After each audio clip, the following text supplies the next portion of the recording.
To settle down.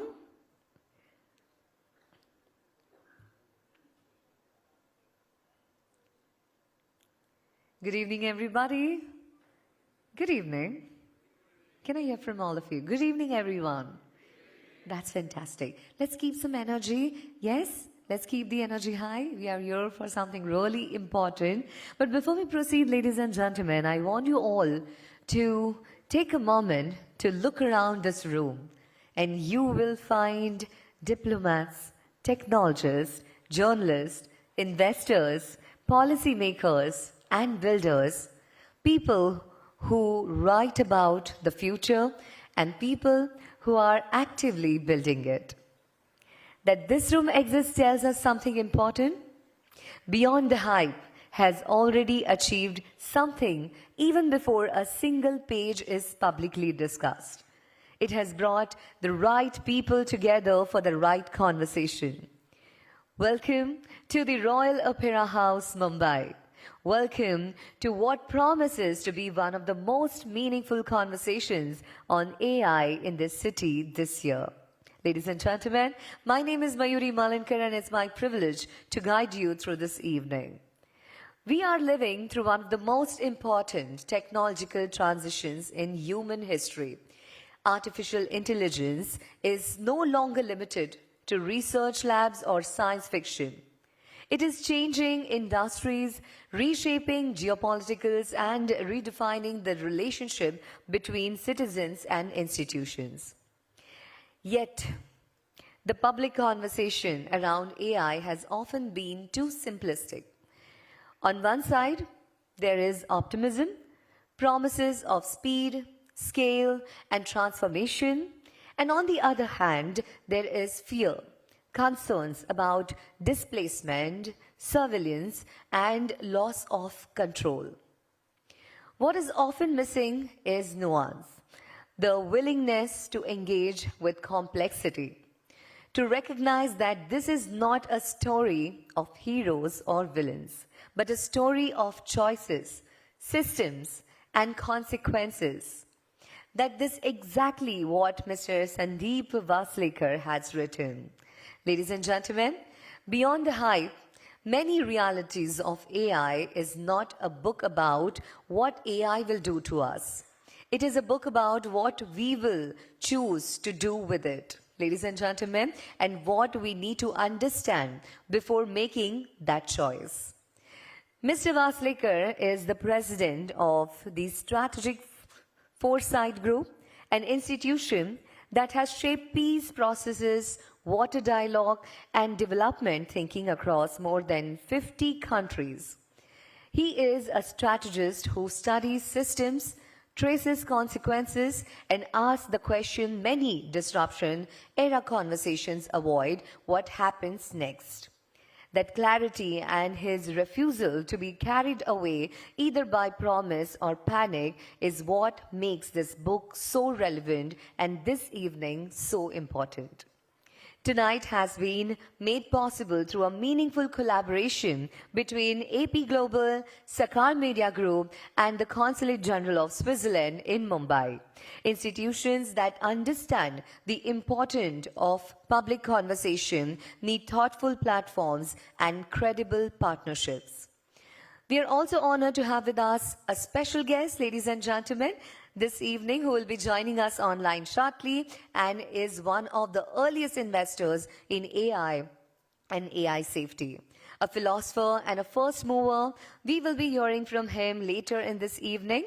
But for now, it's time to begin with our first keynote speaker. Ladies and gentlemen, a man whose career has been closely tied to statecraft, strategy, and national security. Ambassador Pankaj Saran is Deputy National Security Advisor to the Prime Minister of India, placing him at the heart of India's global engagement during critical moment. He brings to this discussion exactly what it requires, a perspective that is internationally in scope and grounded in the real-world consequences. This finest strategic mind is not simply those who predict the future, but those who understand clearly the forces shaping the present. Ambassador Saran is one such voice. Ladies and gentlemen, it's my honor to invite him on the stage, requesting all of you to please put your hands together for Ambassador Pankaj Saran. Come on, everybody.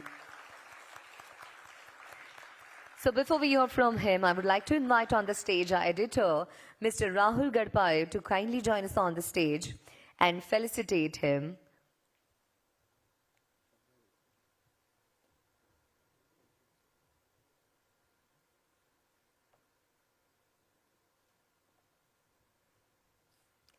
Very, very warm welcome to you, sir.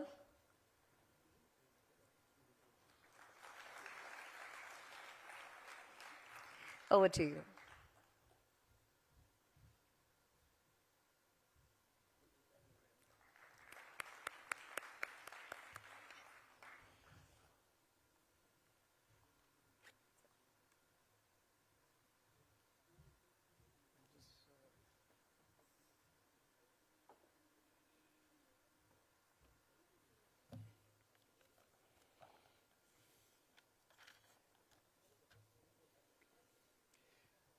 Good evening, ladies and gentlemen. It's a great pleasure for me to be back in Mumbai, a city I grew up in as a young schoolboy. Artificial intelligence was something which we hadn't even dreamt of at that time, and I'm talking about 50 years ago. So it's a great, great pleasure to be back in this magnificent venue. Thank you so much. Sundeep Waslekar is a recent friend of mine of the last, I would say, 10 years. And someone who I have begun to be very fond of, someone who I relate to in terms of his views, in terms of his scholarship, and in terms of what he has done for intellectual pursuit of international relations and all the difficult and dirty problems that the world faces today.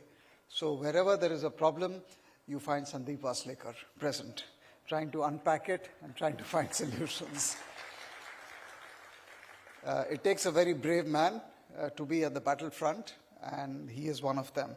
So thank you, Sundeep, and it's a great privilege and honor for me to be present at the launch of his book, Beyond the Hype. I also want to thank the Sakal Media Group and AP Global for arranging this and for inviting me to this event, and to all the distinguished dignitaries, the diplomats, the members of the Mumbai intelligentsia. Thank you so much. What I wanted to say and use this occasion is to make a few points. Firstly, I think what Sundeep has done in this book is to give us a reality check. The conventional wisdom and the euphoria about AI so far has been the good it brings to humanity. What Sundeep has done is to tell us, hold on, there is another dimension to AI, and let us focus on that. And I think that's very, very important. In fact, a few months ago, his organization and mine, we had done a joint report on AI, which we released in New Delhi, to bring out the other side of AI, the other dimension of AI, and this is what I think is the purpose of today's discussion. He has done a great job in breaking down the whole universe of artificial intelligence. So at one level, whenever humanity accidentally or otherwise comes across a new technology or stumbles upon a new technology, it takes some time for human beings to assimilate and to absorb the implications of that technology. And then once they absorb what that technology means, then they try to come to grips with its implications and what it can do for their own lives. So if you look at the whole history of human evolution, starting from, let's say, the invention of the fire or the electric engine, or even agricultural machines or mechanical power, right up to the invention of nuclear science and nuclear energy, to the internet, each of these have been disruptive technologies. So the questions which we can ask ourselves legitimately is this different from the past? and how different is it? And of course, the second thing is it all for the good, or are there dangers and risks inherent in this new technology? This technology, or this invention which we are going through as we speak, is different because it is general in nature. It's not specific, but it is in that sense all-encompassing, and it therefore impacts every aspect of our life. It's important. Now, I know that the Consul General of Switzerland is here, and Switzerland will be hosting later this year the Swiss AI Summit, and next year Switzerland is also going to be hosting the Global AI Summit. And India was the host earlier this year in New Delhi. So what are all these summits for? I mean, what is the objective? Why are they being held? I think the primary reason for convening these summits at the level of countries and leaders is to try and get your head around the implications of AI and try to move towards some kind of an international consensus or a framework to deal with AI. I'm not using the word govern AI internationally because that's a strong word to use, because there are people in the AI universe who would not accept the fact that you need to govern artificial intelligence. But nevertheless, leaders feel that there is a need, and in fact, the theme for India's AI summit earlier this year was actually people, progress, and the planet. And every AI summit has created and has focused on some dimension of AI, some focus on the ethics of AI, some focus on the safety aspects, some focus on the governance aspects. So every iteration of the last few years, starting from Bletchley in the UK, has contributed to this debate. But what Sundeep is trying to say is, in his book, that there is no current international framework to handle the consequences of artificial intelligence. And I will just like to focus on the downsides of AI, because on the upside, we know what AI can do and what its potential is. But it's the problem which is not spoken of, which is the real problem. And in our euphoria, we are ignoring some of the downsides. I'll just like to quote a paragraph from Sundeep's book, which is very eloquent in terms of putting out the proposition. And he says as follows: whether it is pretending to be blind, blackmailing engineers, playing dead, or secretly replicating, these AIs demonstrate that they can be smarter than the human engineers who created them. Fortunately, all these incidents which he has spoken of took place under the supervision of scientists. Imagine if AI can replicate itself, cheat the people who created it in the open, and created thousands of clones in your own office. This is a sample of what he is trying to suggest. But he goes further, and he says, artificial intelligence is crossing a threshold. It is no longer confined to automating routine tasks or augmenting human decision-making. It is beginning to participate in the creation of knowledge itself. And in doing so, it is transforming not just how we work, but how humanity learns, innovates, and evolves. So the proposition which he's made is that we are at the cusp of a fundamental change in the way humanity is going to function. And because of this reality, it is a reality, artificial intelligence has now become a powerful tool in the geopolitics of the world.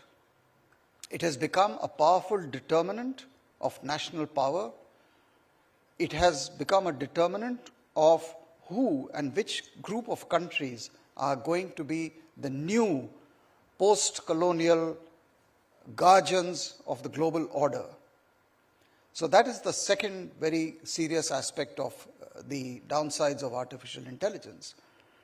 Because if you catalog what artificial intelligence can do for you in terms of harm to humanity, it is, as he said, runaway algorithms, deception, artificial general intelligence, replication, the use of AI by terrorists, for nuclear war. Imagine if you have a trigger which is beyond human control, so that the final button that you press is not controlled anymore by human beings. For use in chemical and biological warfare. In other words, we are at the cusp of a new battlefield. And that battlefield is something we have to deal with, and we have to ask ourselves, what do we do? How do we regulate? In the old wars, we had international humanitarian law. We had a whole body of law to govern when man fights man. But what happens when man fights machine? Or when man does not even know who he is fighting? So the new actors on this battlefield have become algorithms. The raw material has become data. The actors have become talent.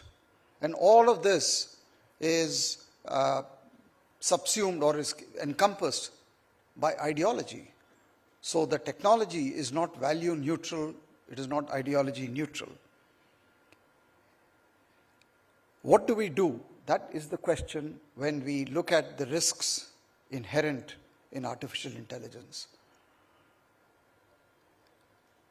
We have to address and make guardrails for the technology and see whether there is such a thing possible. We have recently all read in the newspapers the example with Anthropic and Mythos and how they have been able to enter systems, take control of systems, and then go well beyond human control. So are we galloping towards a situation where we lose control of what we create? That is really the issue which we face. Now, it's okay if you do it for good purposes, if you do it for agriculture, for medicine, for health, for education. But we know, history has taught us that any new technology that is developed cannot be limited only to good use. There are bad people in the world. They will use this technology for bad purposes.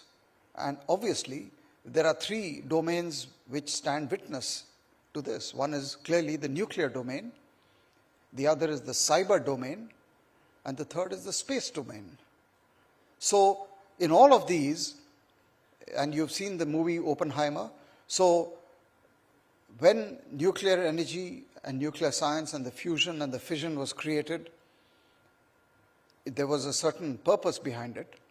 But today, the world is caught in a situation where we have nuclear powers, we have nuclear bombs, we have nuclear weapons. So one of the solutions which Sundeep has discussed in the book is, do we have to have an international organization such as the International Atomic Energy Agency to administer this new technology of AI? But the other problem, apart from the risks, the technological risks inherent in AI, is what it is going to do for relationships between man and country. The way I see it, I think the distance between the haves and the have-nots is going to grow. We are heading into a new kind of a world in which the power that comes from AI is going to be increasingly concentrated in a very few number of countries, and the vast majority of the nations are simply going to be, let us say, condemned to live with what this small club of countries is going to create and control. But the problem is even more serious, that in this case, it is not just nations or governments that are controlling. It is the big tech. It is the supranational actors. It is the non-state actors. It is a few individuals whose market valuation and capitalization today are equivalent to the GDP of many countries of the world. Who controls these non-state actors? How do we discipline them? How do we bring them into the room in terms of governance? So we have a unique problem this time around where the technology actually rests in private corporations. And those private corporations are multinational. They're bigger than most countries, and they seem to be, as of today, beyond the pale of any control. So you have two impulses at play. One is concentration among states, nations, governments, and concentration among a few sets of private corporations. And because AI is the kind of powerful technology that it is,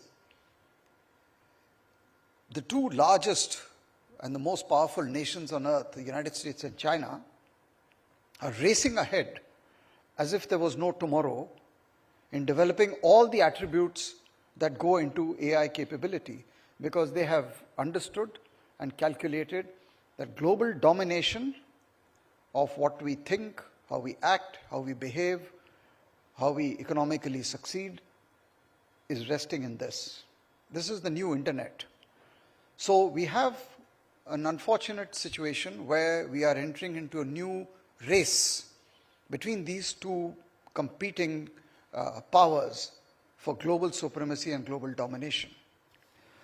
So lastly, the question arises then, as for India, where do we figure in this rather bleak image and picture of the reality? India has strengths. We have our own strengths, but we have also weaknesses. We have not yet reached where we would like to be at present. We have enacted domestic legislation. We have tried to put guardrails, but there are no easy answers. At one level, India has to adopt artificial intelligence. We have to start teaching our kids from primary school, from secondary school about artificial intelligence. We have to harness that technology, which we have done in the past. I mean, we did it during the Y2K, we did it during the digitization era. So we are not new to this game, and we are pretty good at it, because we have today become, in fact, in many ways, the services capital of the world. But yet we know that we have to do a real catch-up and do it very fast. So we are working on all fronts. But at the moment, our focus, and it seems of the government, is to just harness the technology. The focus, and I don't want to go through all the initiatives taken, but the fact is that on all the 5 layers of the AI which the NVIDIA chief actually described of AI, energy, chips, data, models, and use cases. On all of these, the Indian government is taking a lot of action, but no one is talking about the military and the security dimensions of the same technology. And this is where I think Sundeep's book becomes very, very critical and useful.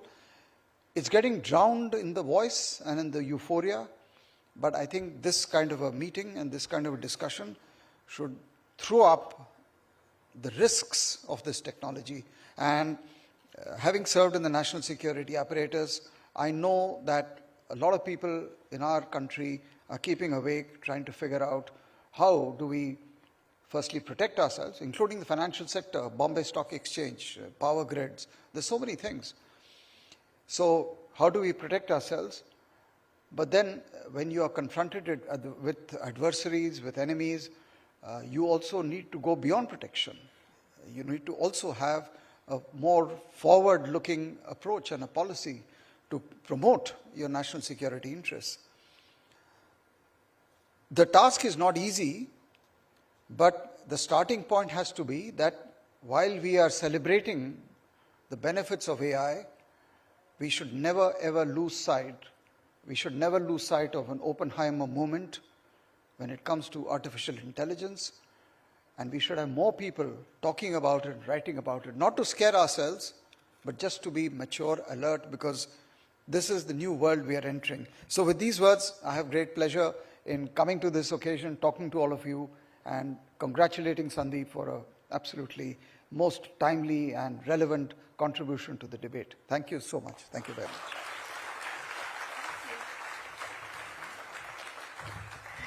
Well, thank you so much, Ambassador Saran, for that thoughtful and deeply relevant keynote. The question of how nations and institutions respond to the age of AI is the center of this book, and you have set the tone for that discussion powerfully. Thanks a lot. And with this, ladies and gentlemen, we move on to our next speaker. Our next keynote this evening comes from a representative of a country long associated with diplomacy, innovation, and global cooperation. Switzerland is a home to CERN and the World Economic Forum and many of the world's most respected multilateral institutions. It has long understood that one of the most important forums of global leadership is the ability to convene, to bring people together and to create space for meaningful dialogue. That Switzerland is a part of this evening's conversation is both fitting and significant. Ambassador Maya had been scheduled to join us this evening, and we look forward to welcoming her on a future occasions. In her state, it is my pleasure to invite the Consul General of Switzerland in Mumbai, Mr. Martin Mayer, to share a few words with all of us. Ladies and gentlemen, please join me as I welcome him on the stage, and I will request Mr. Nilesh Khare to please join us on the stage to felicitate him.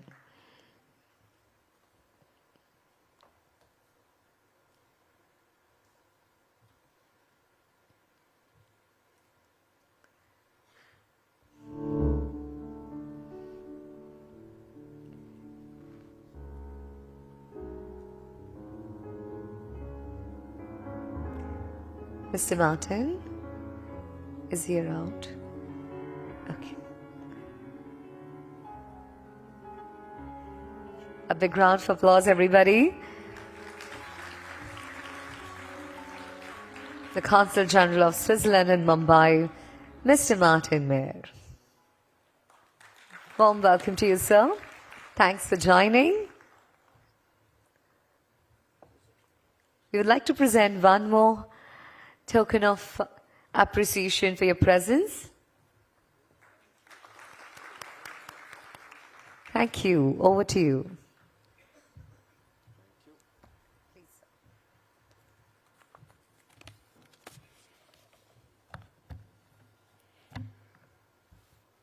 Distinguished guests, ladies and gentlemen, it's a great honor and a genuine pleasure to join you today for the launch of Beyond the Hype, Many Realities of AI, authored by Dr. Sundeep Waslekar and published by Sakal Publications. As Ambassador Tisafi had to travel to Switzerland on a short notice for an unavoidable obligation, I must excuse her and thank you for your understanding. Allow me first to congratulate Sundeep Waslekar on this remarkable achievement, and to extend my appreciation to Mr. Prataprao Pawar, Chairman, and Ms. Janhavi Pawar, Director of the Sakal Media Group, for bringing this important work to readers in India and around the world. Books have always occupied a special place in diplomacy.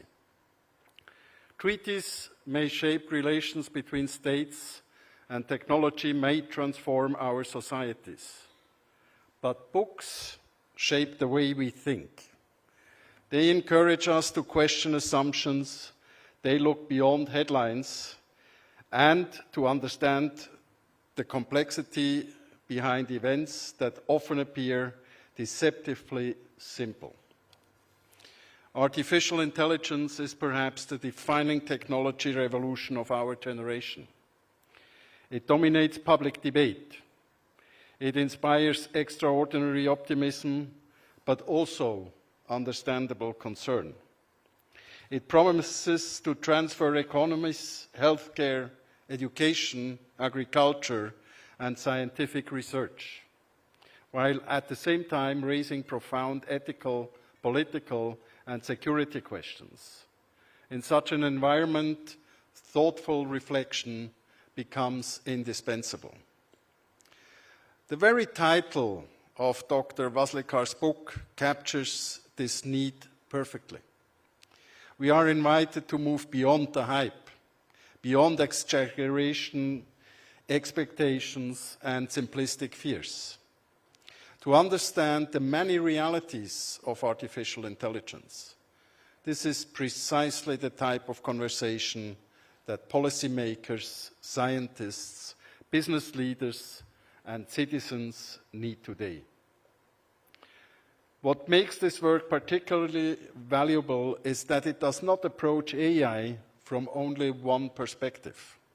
Rather, it recognizes that artificial intelligence is simultaneously a technological, economic, social, ethical, and geopolitical phenomenon. These dimensions are deeply interconnected, and none can be understood in isolation. Dr. Waslekar brings to this discussion decades of experience in international affairs, conflict prevention, and strategic dialogue. His conclusions are not purely theoretical.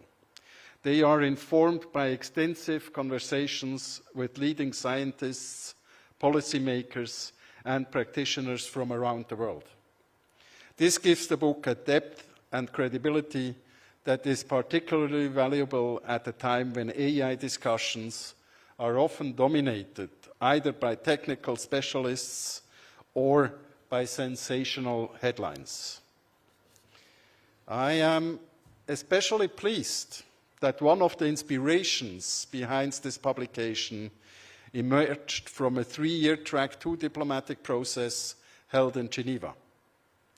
Between 2022 and 2024, the Geneva Center for Security Policy and the Strategic Foresight Group convened experts from the 5 permanent members of the United Nations Security Council to explore pathways for reducing nuclear risks.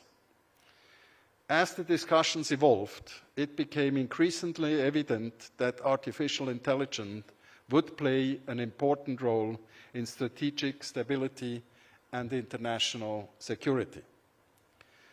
The dialogue therefore expanded to examine the implications of AI for the nuclear domain, leading to a series of important conclusions that were published as a technical paper in February 2025. This illustrates an important reality. Artificial intelligence is no longer simply a matter of innovation policy. It has become a central issue of international peace, security, and global governance. Switzerland has long believed that dialogue across borders and disciplines is essential when addressing complex global challenges. Geneva has earned its reputation as a city where governments, international organizations, academia, civil society, and the private sector come together to build solutions that no single actor could achieve alone. The spirit of dialogue is reflected throughout Dr. Waslekar's work. Ladies and gentlemen, Switzerland is particularly pleased to carry forward the baton of international AI diplomacy from India. Earlier this year, India successfully hosted the Global AI Summit, bringing together governments, innovators, and experts from across the world. It demonstrated India's growing leadership in shaping the international conversation on artificial intelligence.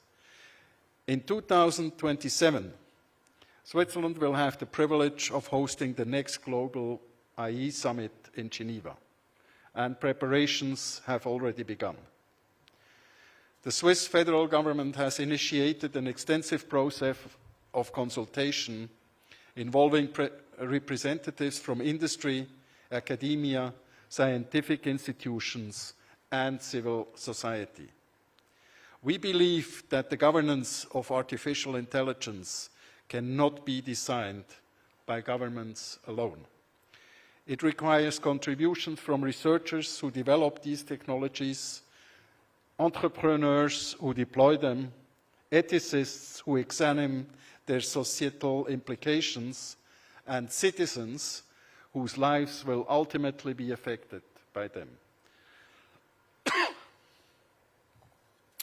Our objective, therefore, is to ensure that the Geneva Summit reflects an inclusive process, one that builds on the momentum generated by India while creating new opportunities for international cooperation. This continuity between India and Switzerland is highly symbolic. Both our countries have long traditions of innovation, education, and democratic dialogue. While our economies differ in size and scale, we share a common belief that technology should serve humanity rather than the other way around. This shared philosophy provides a strong foundation for future collaboration. The global conversation on artificial intelligence increasingly demonstrates that AI is not a single technology with a single purpose. Rather, it represents a family of rapidly evolving capabilities whose impact depends entirely on how they are developed, governed, and applied. When used responsibly, artificial intelligence can become an unprecedented instrument of social and economic transformation. India offers many inspiring examples.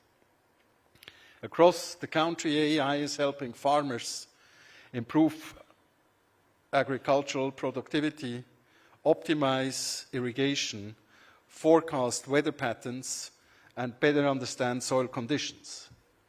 These innovations are directly improving livelihoods and strengthening food security. In this regard, I would like to acknowledge the work of Mr. Pratap, chairman of the Sakal Media Group, whose efforts in developing local AI models for climate and soil forecasting illustrate how technological innovation can directly address practical societal challenges. Such initiatives remind us that artificial intelligence is not only about sophisticated algorithms or powerful computing systems. Ultimately, it's about improving people's lives. And that, perhaps, should remain our principal measure of success. Ladies and gentlemen, the remarkable potential of artificial intelligence extends well beyond agriculture. Across the world, AI is accelerating scientific discovery at a pace that would have been unimaginable only a few years ago. Researchers are solving problems in months that once required many years of painstaking work. Scientists are uncovering new material, analyzing vast quantities of data, and developing solutions to some of humanity's most pressing challenges with unprecedented speed. Perhaps nowhere is this transformation more visible than in the field of medicine. Artificial intelligence is fundamentally changing the way we diagnose. We diagnose disease, discover new medicines, and develop personalized treatments. By analyzing enormous data sets, identifying patterns invisible to the human eye, and modeling complex biological systems, AI is opening entirely new frontiers in healthcare.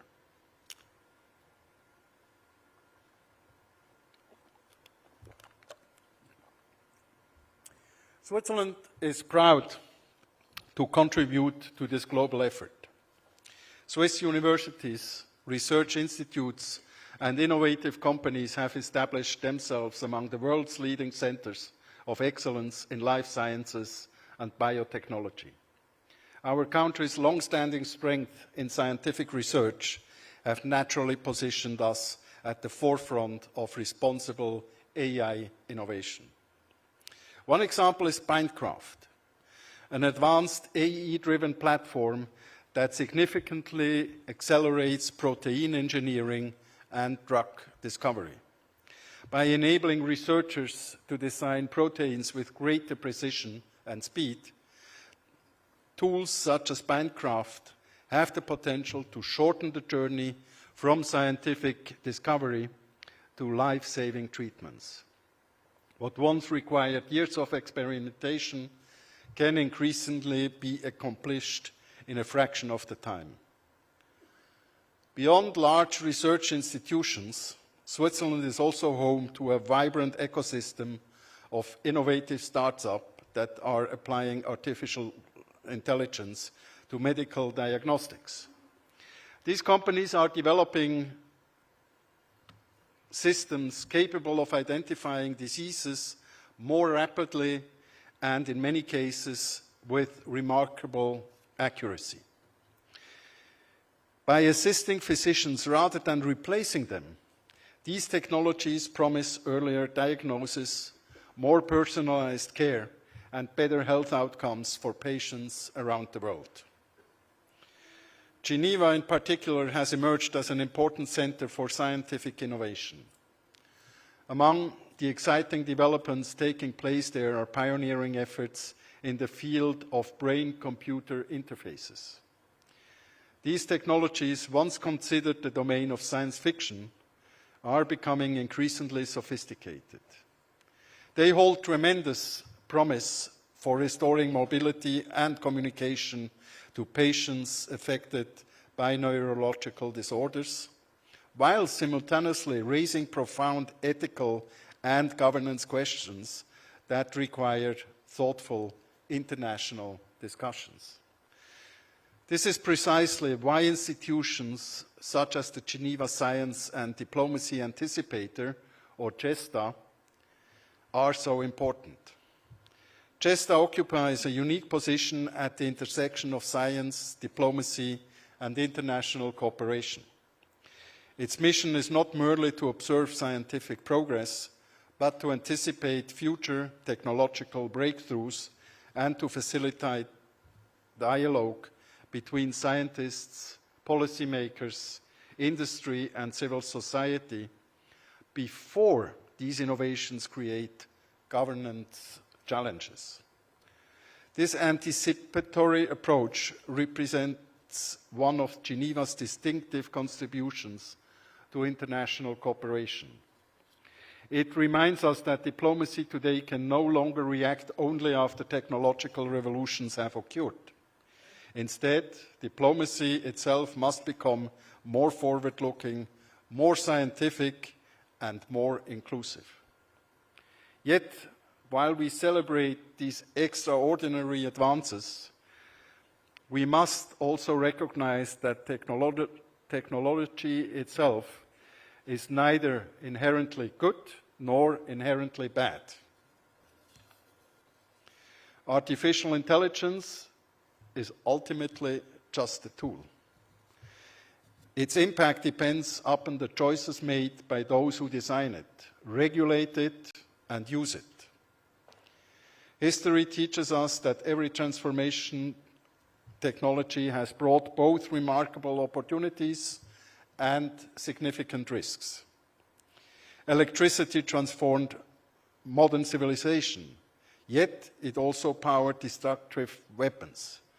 Nuclear technology provides clean energy for millions of people, while simultaneously presenting profound security challenges. Biotechnology has revolutionized medicine, yet requires strict safeguards against misuse. Artificial intelligence is no different. As AI becomes increasingly capable, increasingly autonomous, and increasingly integrated into critical systems, our responsibility grows accordingly.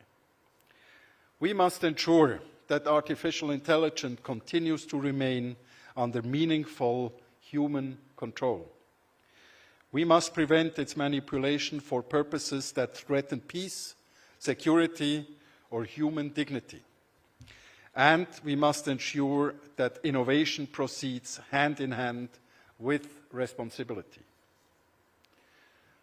Switzerland believes that these objectives are not mutually exclusive. On the contrary, responsible governance strengthens innovation by building public trust.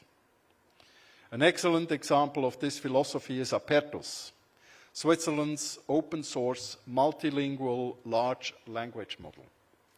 Apertus represents an important milestone because it demonstrates that governments can actively contribute to the development of transparent, high-quality, and openly accessible AI systems. By embracing openness and collaboration, it offers an alternative model of innovation, one that encourages scientific cooperation while promoting accountability, transparency, and public benefit. Its significance extends beyond Switzerland itself.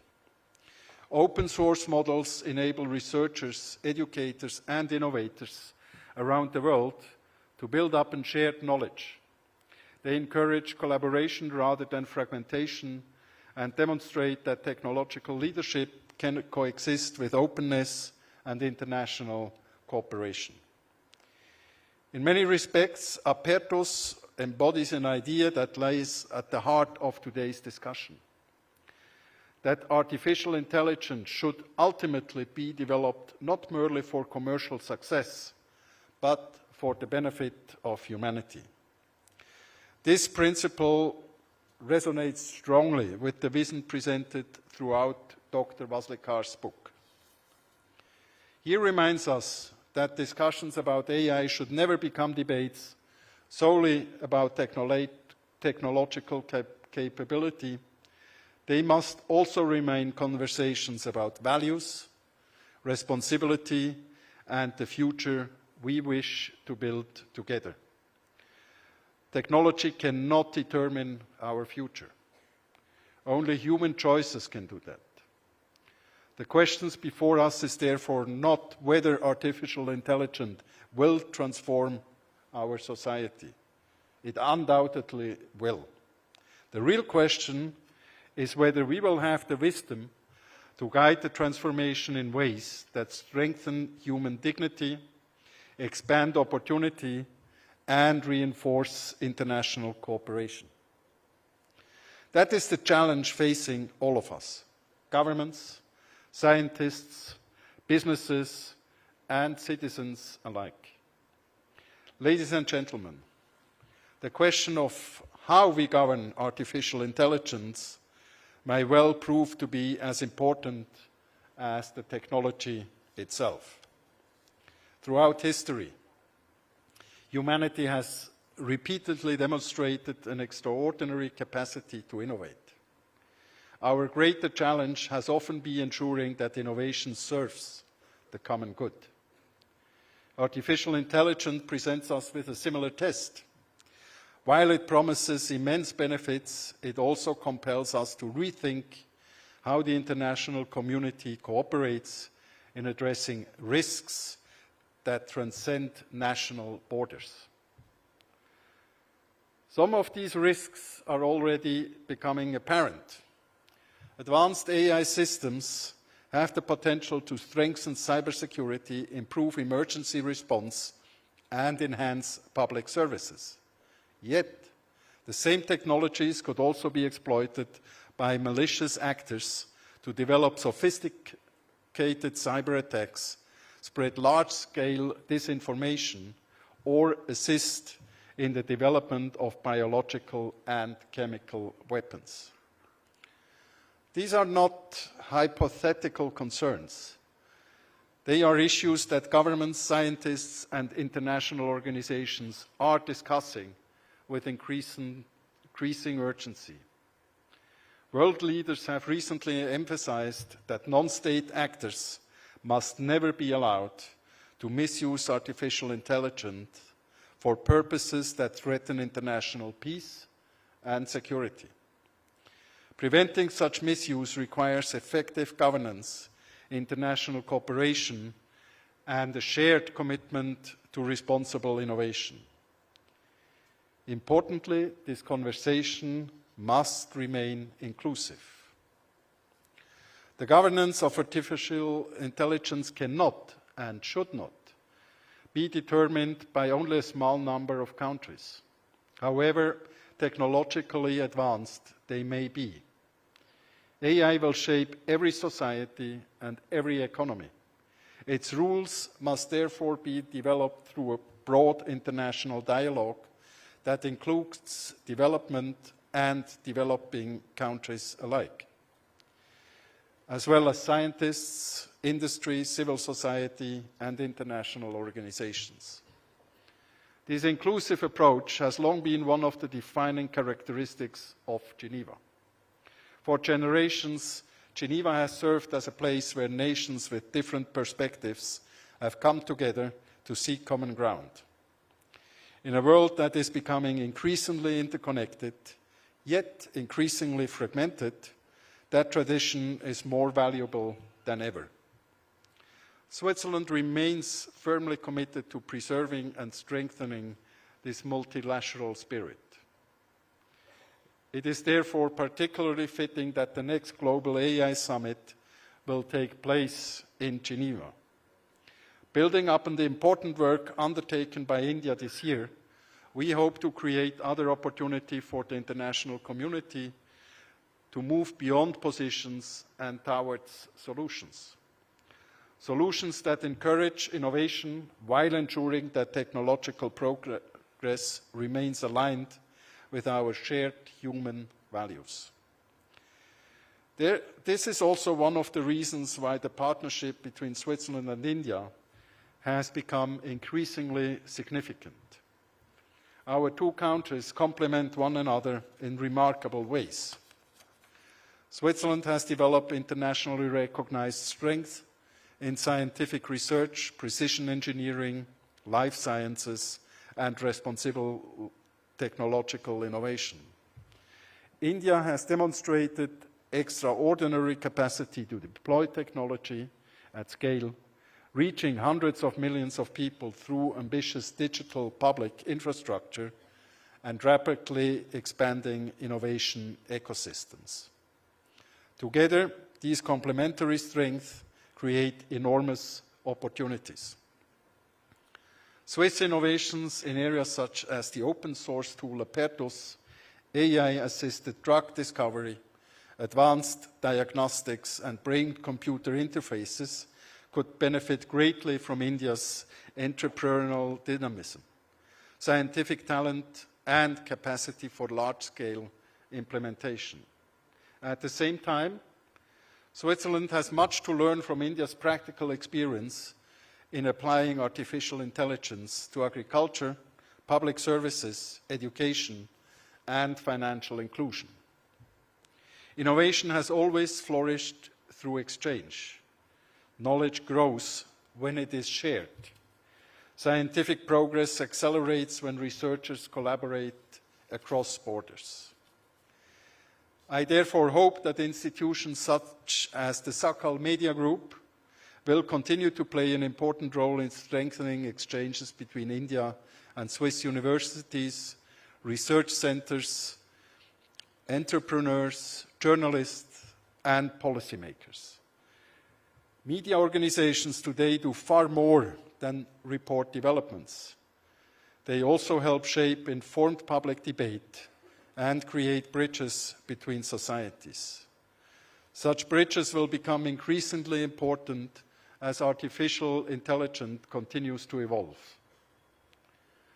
Ladies and gentlemen, one of the great strengths of Dr. Waslekar's book is that it asks us to think beyond today's headlines.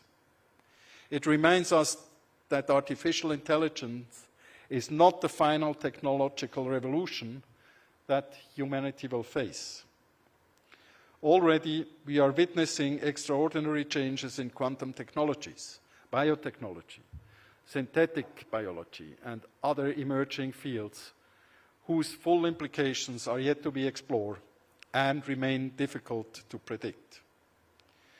Recently, Switzerland's Federal Councillor and Foreign Minister Ignazio Scassi drew attention to the importance of preparing for the governance challenges posed by quantum technologies. Scientists have similarly highlighted the profound opportunities and risks associated with advances in biotechnology. In many respects, the discussions we are having today about the artificial intelligence will establish principles that may guide the governance of these future technologies as well. The decisions we make now will therefore have consequences far beyond AI alone. We are, in effect, helping to write the first chapter of a broader framework for governing transformative technologies in the decades ahead. That makes today's event especially significant. Dr. Waslekar's appeal for an inclusive and an effective approach to managing the most advanced AI systems is therefore both timely and far-sighted. It recognizes that technological leadership and responsible governance are not opposing objectives. Rather, they are mutually reinforcing. Innovation flourishes most successfully when there is trust. Trust depends upon transparency. Transparency depends upon dialogue. And dialogue depends upon our willingness to listen as carefully as we speak. This philosophy has also characterized the long-standing partnership between the Strategic Foresight Group and Switzerland. Over many years, Strategic Foresight Group has collaborated closely with the Swiss Federal Department of Foreign Affairs, the Geneva Center for Security Policy, the Geneva Water Hub, and more recently, GESTA. Together, these partnerships have produced innovative diplomatic initiatives and important contributions to global public policy. Among them is the Blue Peace Initiative, which has demonstrated how diplomacy can transform shared natural resources from potential sources of conflict into opportunities for cooperation. It is an inspiring reminder that innovative thinking, sustained dialogue, and international partnership can produce practical solutions to some of the world's most complex challenges. This same spirit should guide our approach to artificial intelligence. Ladies and gentlemen, to conclude my remarks, let us return to the central message of this remarkable book. Artificial intelligence is often discussed in absolutes. Some portray it as the solution to every challenge facing humanity. Others present it as an existential threat. Reality, as does Dr. Waslekar reminds us, is considerably more nuanced. Artificial intelligence is neither a miracle nor a menace. It is a powerful human creation whose impact will ultimately depend upon human judgment, human values, and human responsibility. If we wish humanity to benefit fully from these extraordinary technologies without causing irreversible harm, we must first understand them in all their complexity. We must resist simplistic narratives. We must look beyond the excitement generated by rapid innovation. We must also look beyond the fears that inevitably accompany profound technological change. In other words, we must truly go beyond the hype. That is precisely what this book asks us to do. It encourages informed debate, rather than emotional reaction. It promotes thoughtful reflection rather than simplistic conclusions. And it reminds us that the future of artificial intelligence is not something that will simply happen to us. It's something that we will shape together. I warmly congratulate Dr. Sundeep Waslekar on this outstanding contribution to the global conversation on artificial intelligence. I also congratulate Sakal Publications and the Sakal Media Group for bringing this important work to such a wide audience. I have no doubt that this book will become essential reading not only for policymakers and diplomats, but also for business leaders, researchers, students, and all those who seek to understand one of the defining transformations of our time. May it inspire thoughtful dialogue, stronger international cooperation, and above all, a shared commitment to ensuring that artificial intelligence remains a force for peace, prosperity, and the common good of humanity. As the American professor Fei-Fei Li so aptly said, artificial intelligence is not a substitute for natural intelligence. It is a tool to amplify human creativity and ingenuity. Thank you.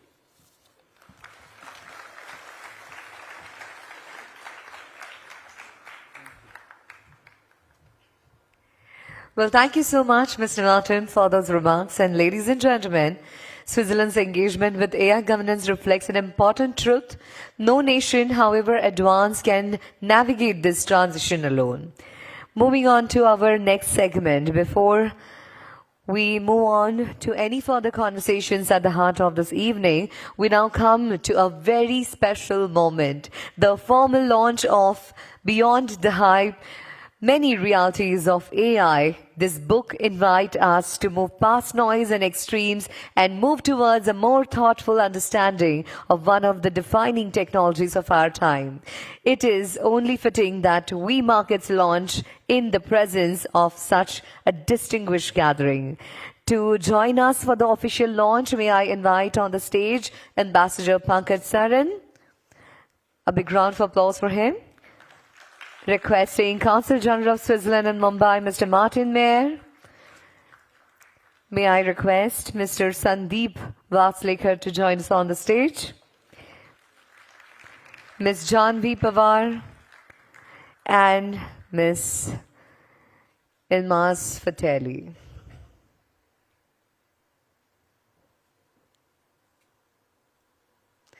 Requesting all the dignitaries to kindly join us on the stage for the launch.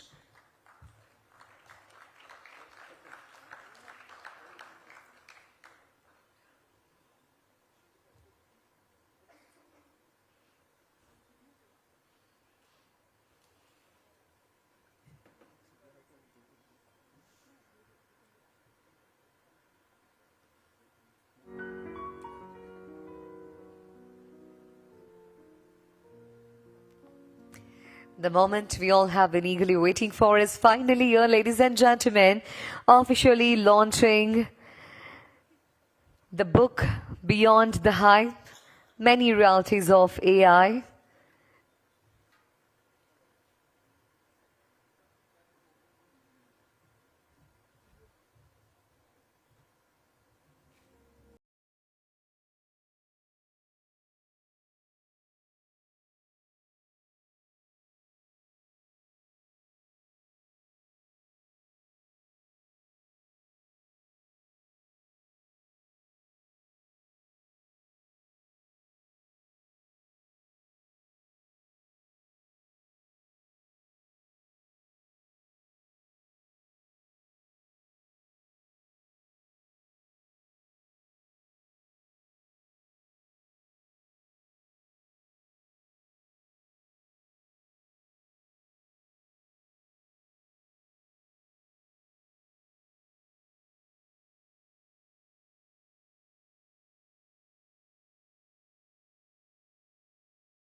And with this, we come to the central conversation of this evening.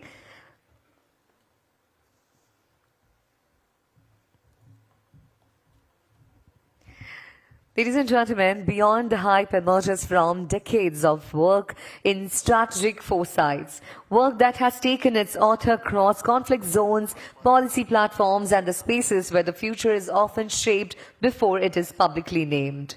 Mr. Sundeep Waslekar, President of Strategic Foresights Group, is one of India's leading public intellectuals, someone who thinks not in headlines but in decades. This evening we hear from him not in lecture but in conversation. Joining him is Ms. Janvi Pawar, Director at AP Global and Sakar Media Group, who brings to this exchange a perspective shaped by media, education and global institutional engagement. She works at exactly the intersection this book explores, where ideas meet implementation and where strategy must ultimately answer to reality. Ladies and gentlemen, please put your hands together as I welcome Mr. Sundeep Waslekar and Ms. Janvi Pawar on the stage for the next conversation.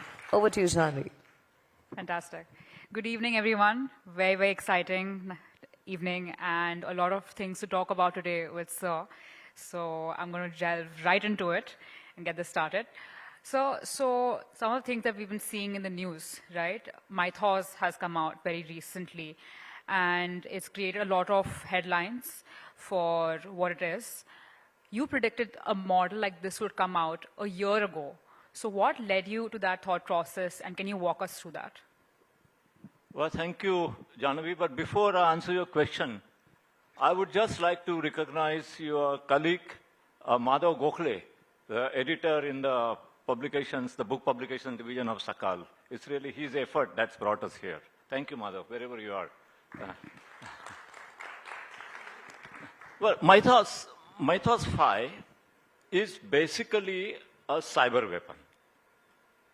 You can use it to defend major infrastructure like energy grids,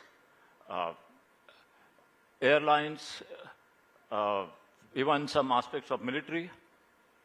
But it can also be misused.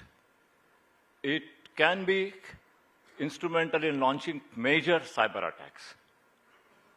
Now, Mythos 5 is not the only cyber weapon in the market right now. GPT 5.5 cyber is very much like Mythos 5. GML 5.2 is also like Mythos 5. So there are at least 3 cyber weapons in the market right now, which are equally powerful. And there are some which are slightly less powerful. GML 5.2 is a Chinese cyber weapon. So why is Mythos then so much in the news? Because the National Security Advisor to the President of the United States one day woke up to find that Mythos had penetrated all of the classified systems of the US government. And so this was a cause of worry, and so he went to the president and to some members of the Senate, and the president decided to put some hold on Mythos 5. He has also put hold on GPT-6, which is going to be even stronger than GPT 5.5 cyber. So there is a whole lot in the market. In India, there is, a big storm came up after Mythos 5 was prevented or made inaccessible. And everybody started saying, we don't have access, there is discrimination. Those kinds of concerns were expressed. Now, first of all, if you want technology, you have other models in the market, like GPT 5.5, GML. So it's not a question of not having access to the technology. But the question that Indian system should ask is not how do we get access to Mythos 5, but how do we stop Mythos 5 from coming into the Indian market? Because it's a cyber weapon. And if it is moving around easily in the Indian market, in a year from now, you could have serious disaster. Your question was, how did I figure it out a year before that? So as Consul General mentioned, along with a Swiss ambassador, I was co-chairing for 3 years a process of dialogue between the 5 permanent members of the UN Security Council. And this started in the aftermath of the Ukraine war. And we were meeting regularly in Geneva. This was probably the only platform where Russians and Americans were meeting to discuss how to prevent the Ukraine war going into some kind of a nuclear war. And in the course of these conversations, it became clear that President Biden at that time and President Putin would not want to start a nuclear war on their own. But there are certain accidents which could start this war. And then we kind of concluded that one of the major accidents that could start the war would be the deployment of artificial intelligence in a particular dimension or particular aspect of NC3. And then I looked at that and I thought how this could happen. And then I walked on a pathway as to how AI could possibly lead to or trigger a nuclear war between the 5 permanent members of Security Council. So then it, so it was probably end of 24 when I figured this out. Wow, okay. When it comes to a lot of the AI summits that we've been seeing over the last couple of years, Paris did one, then we had one in Delhi. I'm not sure how many people here attended the one in Delhi, but it was one of the blockbuster conferences of the year, and now we have Geneva doing it next. What kind of a global position do you think India should go for when it comes to AI, apart from just hosting summits? Well, for the Geneva summit, first of all, Switzerland has a big responsibility because all the summits so far were conceptually polarized. Bletchley Park, and there was a mini summit in South Korea, they focused on AI safety. Paris and Delhi summits mostly focused on AI innovation and AI impact. And so the AI community around the world is divided, it's polarized. And so one of the tasks that Switzerland will have, and Switzerland is a unique country to be able to deliver on this task because of their neutrality and their reputation for several decades and centuries as a neutral country, is to bring together all these camps and try to have some kind of an integrated approach in the interest of humanity.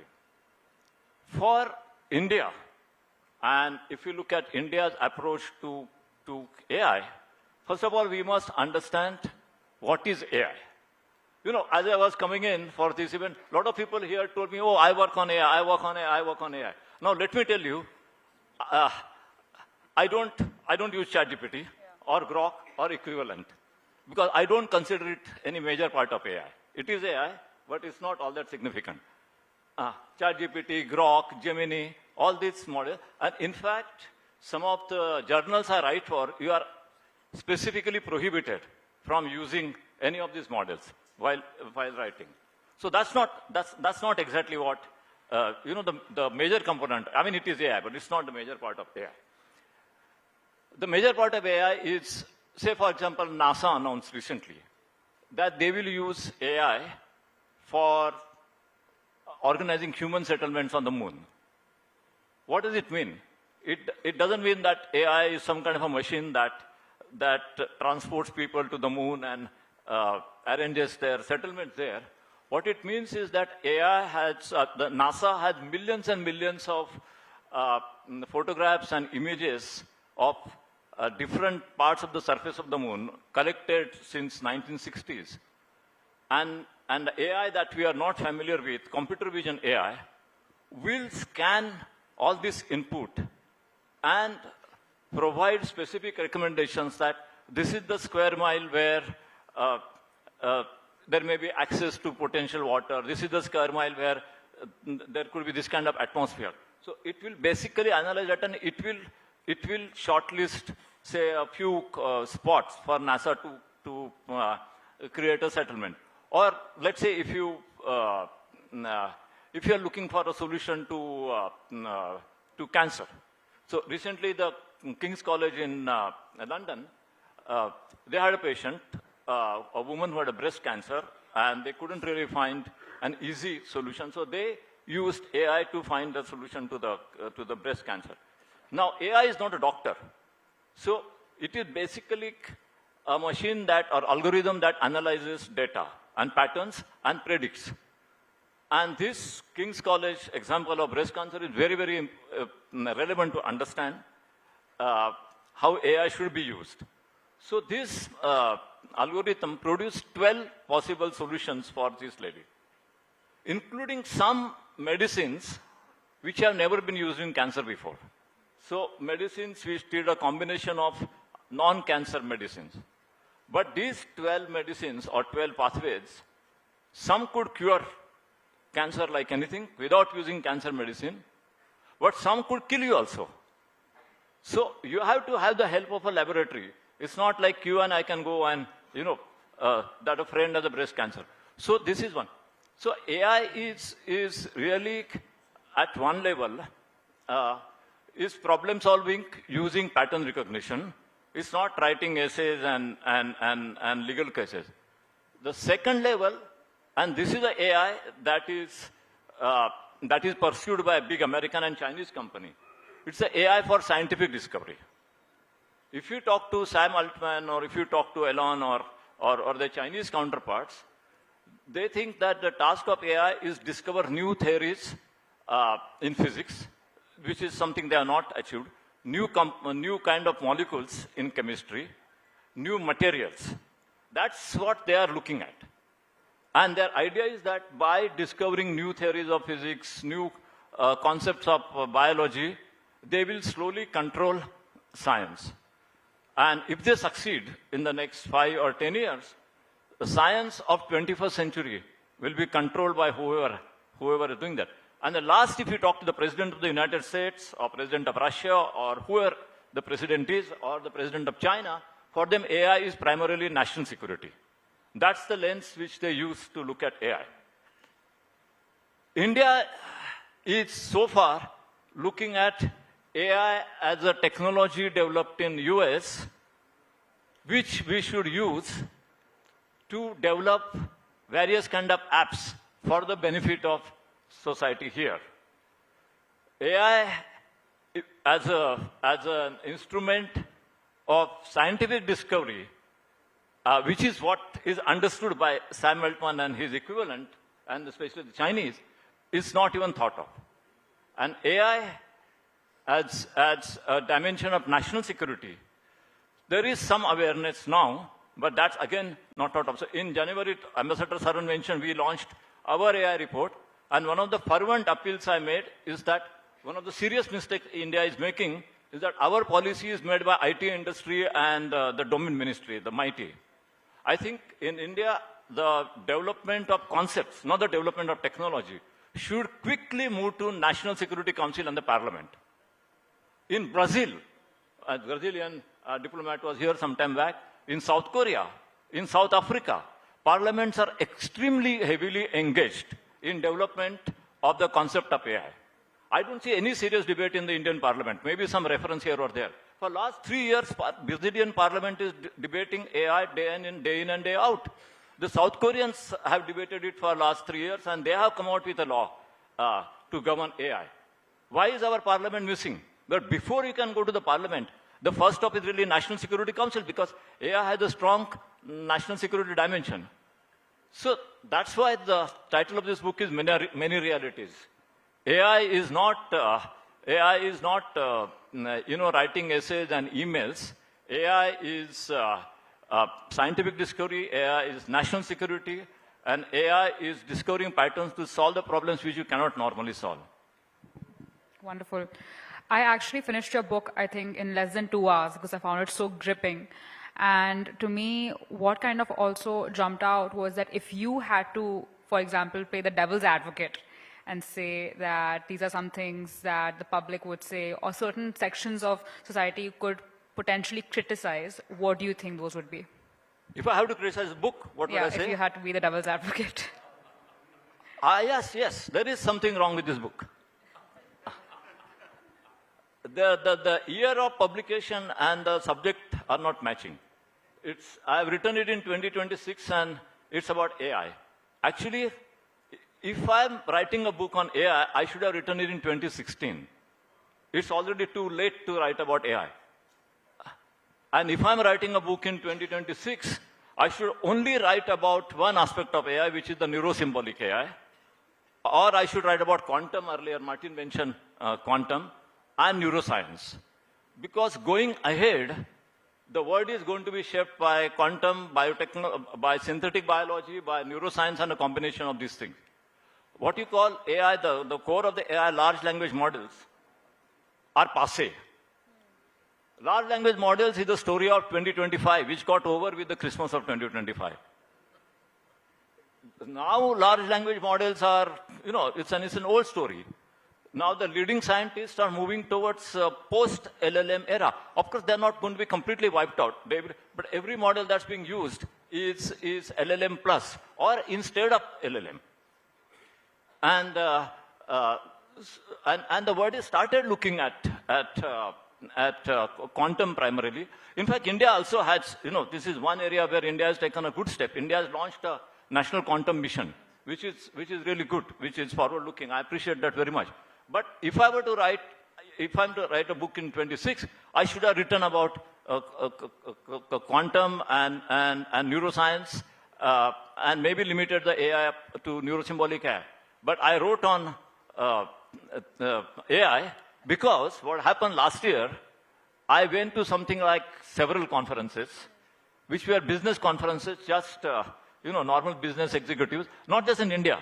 In fact, less in India, in Latin America, in Dubai, Sachin Itkar is there, the great convener of many entrepreneurs enclave. I went to one with your grandfather. In fact, both of us went there to Dubai. And everywhere, all these CEOs, all these executives, they were talking about AI. And when they mentioned AI, what they meant was ChatGPT. And I thought people just don't know what is AI. I mean, this is just one small dimension. So I thought I'll write something to just explain the basics. And even that I was reluctant, but I acknowledged Madhav Gokhale, your colleague, because he came and sat on my head several times and extracted a lunch from me and made me write this book. Wonderful. Just for the audience, we will be having this conversation in two parts because we have a very special guest who Sir has brought on and will be joining us on Zoom. But we can have one question before we can open up that segment. We saw that the Pope came out with a lot of his thoughts on AI, and he wrote a very lengthy passage on that. Are there any other Indian or otherwise religious leaders who also have a stance on AI? In India, I have very, very closely seen what the ministry which deals with this says, what it says about AI. I have seen what the Ministry of External Affairs, where Ambassador Saran, what the current ministry, if he had been there today, it would have been a different narrative altogether, because he's a one man with a lot of depth. But I'm talking about the current ministry. I have heard what the scientists at IIT Madras are saying and IISc Bangalore. And I can say that the Indian with the most profound understanding of AI is the leader of the Gayatri Parivar. His name is Dr. Chinmay Pandya, and he has millions of Gayatri Parivar followers. And he is invited all over the world to interpret AI from the Hindu religious perspective. And so just as the Pope, of course, has a huge outreach, has presented from the biblical perspective, you have one leader, Dr. Chinmay Pandya, who and he really has very comprehensive understanding. And he's the most respected Indian around the world in AI. So I heard his speeches. And so I'm meeting him next week. And what I'm going to tell him is that he should provide not an alternative or counter, but he should provide another perspective, which brings together not only the Hindu wisdom, but also Buddhist and Jain wisdom, and take a lead in bringing together the non-Abrahamic religions, and provide a new perspective on AI, which can to a large extent go with what the Vatican is saying, but which would also say that Vatican doesn't have a monopoly on this.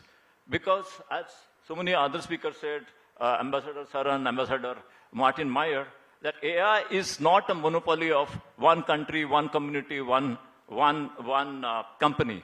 AI has to be an endeavor of humanity. And there is one humanity, but there are many colors of humanity. And so it should not be just a Western narrative. I think we have people like Chinmay Pandey. There are also others in Buddhist Jain tradition, and I think they should all come together and provide another perspective. That might be a surprise for you. Yeah, definitely. I'm not sure how many of the audience members were aware of that, but that's fascinating to hear. I actually didn't know that this was the case. Very, very interesting to know that. I think maybe we can take a quick pause before we start the next segment, and we have the host introducing the next segment as well, and a very special guest who is waiting for us online. Sandeep sir, do you want to talk a little bit about him? Maybe give us a little experience. He's waiting, then maybe I should. I think he's just about to join in, but if you want to share a little bit about your experience with him and why we have brought him on today. Jan Tallinn, who's joining you, is the. Oh, there he is. Can you hear me? Jan? Yes, I can hear you very well. Very well, thank you. Yeah, well, okay. I'll leave you in the good hands of Janvi Pawar. She's one of our most dynamic young entrepreneurs and media leaders. I shouldn't be here. It's between you and her.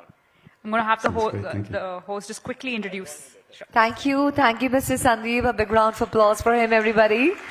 And thank you, Janvi, for that rich and thought-provoking exchange. The question raised around governance, society, and the future of human agency are precisely the question this book asks us to confront. Moving ahead, ladies and gentlemen, we now turn from the world of ideas to the world of building. If the previous conversation asked what we should think about AI, this one asks something equally urgent. What does AI look like from the inside, from the perspective of those shaping it? Jan Tallinn, ladies and gentlemen, who just joined us online, is a co-founder of Skype, which transformed global communication. He's also a co-founder of the Center for the Study of Existential Risk at Cambridge and the Future of Life Institute. Two institutions seriously engaged with the long-term implications of transformative technologies. He was also an early investor in AI well before much of the world began paying close attention to its consequences. He brings a rare combination of technological depth and philosophical seriousness to this conversation. Few people have engaged more directly with the tension this book explores between the speed and responsibility, innovation and governance, capability and conscience. So please everybody, once again, let's put our hands together for Janvi Pawar in conversation with Jan Tallinn. Come on everybody. Hello Mr. Tallinn, I hope you're doing well and I'm audible to you. Thank you very much. I am. Thanks for having me. Can we have the video, please, on Zoom, so that the audience can also see him? Fantastic. So I'm going to have to look over here, unfortunately, because the camera is on this side. So my view is the audience, but we actually have a full house here tonight. Very, very exciting times. I'm going to start off with something that Sandeep sir had mentioned to me, that when you met him and Ilmas Fateli in 2014, you were talking about AI. You were talking about the opportunities of AI, but also the existential risks posed by AI. What made you look at that time so much into the future and think about AI and the dangers and the opportunities that it poses back then? Yeah, thank you. So I think in 2007 or 8, I kind of stumbled upon the writings of a young man back then in California. His name is Eliezer Yudkowsky, and he was kind of making this case that, look, AI is probably going to be the biggest technology that humanity will ever invent. And after, I was just like looking for new challenges after Skype, so I found this topic like very attractive. And indeed, as I kind of looked closer into it, I found it wasn't like, Eliezer wasn't even like a first person to warn of the dangers. Like, turns out, like even like Alan Turing, like pretty much the inventor of computer science, he wrote in like 1956, if unless I'm mistaken, that look, eventually machines will be better decision makers than humans, and at that point we will be at the mercy of the machines unless we figure out how to keep them under control. And after Turing, there were other luminaries like Norbert Wiener and Ajay Good. Ajay Good famously in 1962 warned against so-called intelligence explosion, which means that he just observed that creating AI is an intellectual activity, which means that if we are creating something that is better at creating AI, we will necessarily kind of like lose control over this process because humans will no longer be in the loop, and he called it intelligence explosion. And now, if you can take a step back, it's not like really hard to understand. Look, there's a reason why we have human civilization running this planet, not a chimpanzee civilization. And so if we are going to create, if the scientists or like programmers, engineers are going to create something that is smarter than them, it is not like implausible at all that they will lose control over it. So that's kind of ultimately a very simple argument that convinced me back then. And the question really was like how far we are from that point. Back then it felt that we probably had time until like 2040s, but now it seems that we're not going to have that much time anymore. Wow. And when it comes to, for example, India and the global south, we're seeing a lot of the countries in the global south as well using AI for sectors like education, agriculture, healthcare. What are some of the dangers that we need to be a little bit more aware of, as well as the opportunities here, do you think? Yeah, I think the world generally seems to be kind of bifurcating into like three components, let's put it that way. America, then the US, China, and the rest of the world. So in some ways, like Europe and India are in the same situation currently, as witnessed by the US government disallowing access for the rest of the world that was just lifted yesterday, I think, to the most powerful models. So I do think that there are like three frontiers or three kind of categories of issues that like all countries will have. They will have the different degrees, but those categories are first access. Indeed, like there are like two gating functions that determine like who gets access to the most powerful AIs.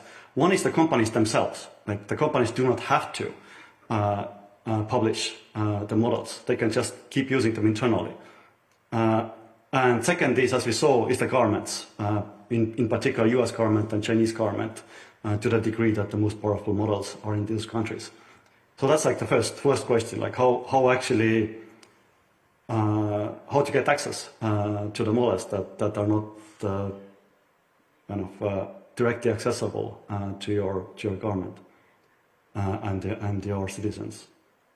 Second challenge is like job market issues, because I mean I'm an engineer and programmer, and I totally see how the job of programming is now changing really quickly. And so far it's been like wonderful. It's been like very kind of empowering. But I am in a different situation that like many like programmers. I mean, India is famous for like its IT prowess, and like the changes are probably going to hit pretty hard the service sectors and export sectors in India. And the third and the most important category really is the control problem. Like again, as I mentioned, and as like all the luminaries earlier have predicted, that once you create something that is smarter than you, you're probably going to lose control over it. So the really question is how can entire world as a community, because that affects all the humans. Like how can we make sure that the company is creating those, and they're really like building, like they're not building, they are growing those entities. How can the rest of the world help them to keep them under control? Right. When it comes to AI safety, I saw that in recent podcasts and interviews, you've touched a lot on that topic as well. You've also invested quite a bit in AI safety. Talk to me a little bit more about that. Where is that world heading? How do you feel about AI safety today? Are we really safe? Yeah, so we're definitely not safe. I think there have been like kind of two schools of thought in AI safety in general. Like one is the this like let's solve this like from the first principles and ensure that if you are creating something that is smarter than us, just have like sort of like fundamental reasons why this can't harm us. And for example, Joshua Bengio, who is like the most cited computer scientist of all time, he is actually working on a thing called Scientist AI, where he has like a fundamental reason to expect why this system will not have agency, will not want kind of its own things. And then like there's the other school of thought, which I would say like anthropic school of thought, which is that look, as we kind of get closer to the frontier, as we get access to the more and more powerful systems, we also learn a lot, which means that we can put this like new discovered knowledge that we didn't know like 6 months ago, not to say like a decade ago, into use, into how to actually kind of shape the frontier. So yeah, I kind of like continued seeing like these two kind of schools of thought in some ways in tension, but ultimately kind of like having the same cooperative goal of ensuring that the future goes well. Got it. We have a lot of students in the audience today. If you were a student today, what do you think you would be focusing on? I mean, to the degree that you can get access, again, like you might not get access. Nobody except companies probably will get access to the most powerful models soon. Just like learn a lot, like how AI can kind of complement you. In some ways, I do think that we are at this point sort of like golden age of AI, where they are clearly complementary to humans. They're not like competent enough to function on their own, to develop their own infrastructure and just like cut humans out of the loop. Although, yeah, companies are economically pressured to make sure that humans no longer will be needed, which is unfortunate. But on the other hand, there's still like basically need at this point for kind of human management and ingenuity that kind of complements the AI. And I think the combination can be like very powerful. I think we're going to see very interesting results. We're kind of starting to see interesting results in mathematics and eventually like medicine, etc. So in some ways, be prepared that if you had like a lifelong plans for a career, that career probably will not be there, unfortunately. But as long as we kind of are nimble and as long as we can kind of keep the AI progress controllable, I think there's like a lot of opportunity. Right. Something that Mr. Waslekar has written in his books as well is that civilizational issues often need civilizational solutions. What is your philosophy when you look at the future of technology and the way the world is moving right now? Yeah, so I mean, I have like several sort of like principles I want to say, but I guess like one important principle is that the technology is not like automatically good, and I kind of strongly oppose and protest people who say like, look, we always manage to end up well, and so it's like no matter what we do, like we'll just like muddle through, as they say. It's like I think a very good example of that is, I don't know how many of you have seen the Oppenheimer movie. Basically, there was a moment in 1945. 44, I think 45, where they had this challenge of, the Manhattan Project had this challenge of, will we actually survive the first nuclear detonation? Will it ignite the atmosphere? So like, I think this like moment kind of demonstrates how it's important to kind of think through rather than kind of like go ahead and see what happens. Because at that point, the Manhattan Project scientists indeed produced the first existential risk research report, which was called Report LA 602, where they actually did the proper calculations like of what, how much safety margin there is, and in this like first Trinity test, and they did calculations rather than just empirically seeing what happens. I think that's an important principle, that just like try to think ahead rather than just like just experimenting all your way to your death. Are there any other books, podcasts, resources, or modern thinkers that come to your mind who are also championing the cause that you are? Well, I have like a small website that I update every once in a while. It's called jan.info, my first name, .info. And yeah, I have like a list of, some list of books. I think one problem with books these days and movies is that it takes several years to make them. Which means that they're usually out of date when they come out.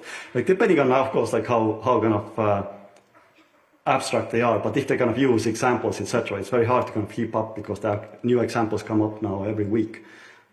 So it's that is a challenge. But like I do think it's important to kind of keep abreast of the news. So I also have lots of like lists to or like pointers to various podcasts and whatnot. Coming to a slightly more positive side, are there any really interesting startups that you've been taking a look at, or young founders that you've met in the space who you think are doing some really interesting work and helping solve some incredible challenges? Yeah, so because this like situation with AI is getting like so critical now. I have kind of distanced myself from kind of investment activities personally. So I have like a team of people at like metaplanet.com who are kind of looking at these like various startups. Although like there is like this issue that again, like if we do not stop kind of AI progress in the sense of just blindly rushing ahead. In some ways, like investing in human startups is now bet against AI, because what you're doing is like you're betting that in the next 10 to 15 years, and that's like what usually it takes for a startup to mature, AI will not kind of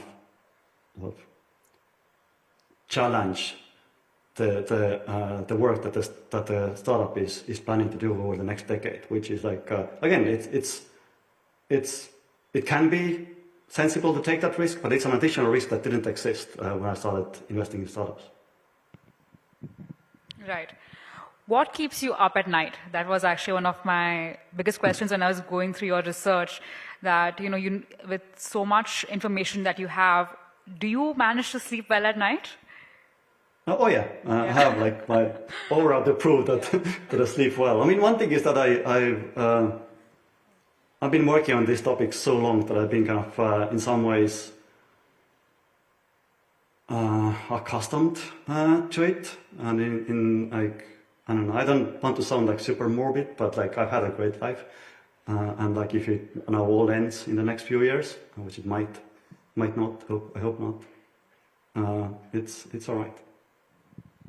But it's of course like really horrible for the next generation. Yeah, I mean, we do have a lot of next gen actually in the audience today. We have a very, very interesting and diverse audience here. Anything else that you would like to share with us before your time with us is up? I know we have just about 3 minutes left, so I was just wondering, anything else that you would like for us to just know about AI and safety that we have not thought about before? I mean, I don't know exactly what I thought about. But I do think that the most important fact to know is that AIs are not being built, they're being grown. And like, it's not, like, the way I put it is that there are like 3 frontiers where kind of unprecedented situations are being created on this planet, just like the first nuclear detonation created a like potentially dangerous and unprecedented situation on this planet. Like one of them is like during training, like we are like the actual capabilities are appearing during training, and we are kind of relying on the lack of competence to constrain those AIs during training.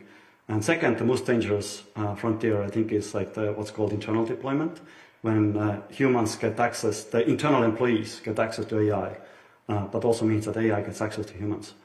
And only the final frontier, which is like almost everybody is looking at, is like what happens after deployment. Like how do we distribute and how do we kind of how do we sort of deal with the consequences of having like potentially trillions of human level and beyond agents among us now. So like, I think it's like, yeah, we'll just leave it like that it's not just a post-deployment thing that we need to worry about, but also like pre-deployment frontiers. Wonderful. Thank you so much for your time, Mr. Talon. I know it's quite early for you at the moment, but thank you for joining us today on behalf of both Sakar Media Group, AP Global, and the Swiss Consulate. It's been wonderful having a chat. Thank you so much. Thank you so much for having me.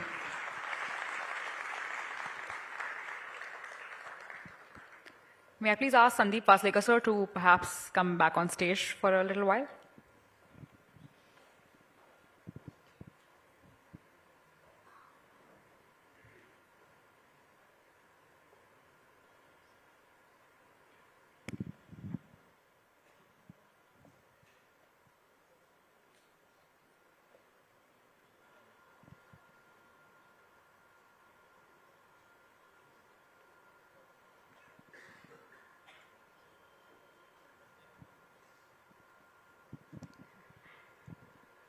Since I was back, I thought we would just do maybe a last couple of questions, and then maybe we can have the audience also ask some questions to you, and then see where that can take us. But to pick up the last conversation that we had, we were talking about the Pope, and you were telling me about some very interesting developments on that side from the Indian and the Eastern religious world as well.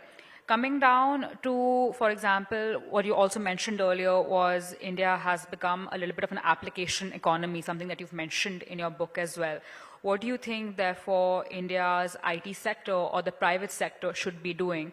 We've seen that India's government launched a $12 billion fund last year for research, development, and innovation for AI. What are your thoughts? What do you think our North Star should be? I think young entrepreneurs like you, and there are so many others, if they want to work in AI, they should have a bit of a futuristic outlook.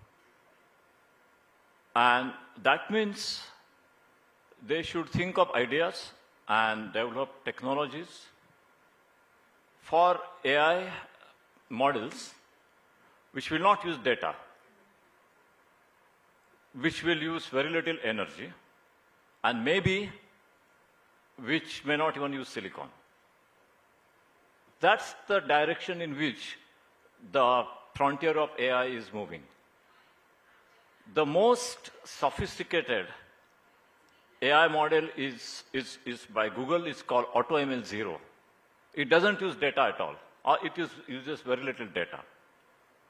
So all these big data centers which are being created, they will not go west, because there will be always LLMs and the routine AI which will be used. But if you are just building a new vision and you have a longer term pathway, think of developing AI which is not going to consume a lot of data.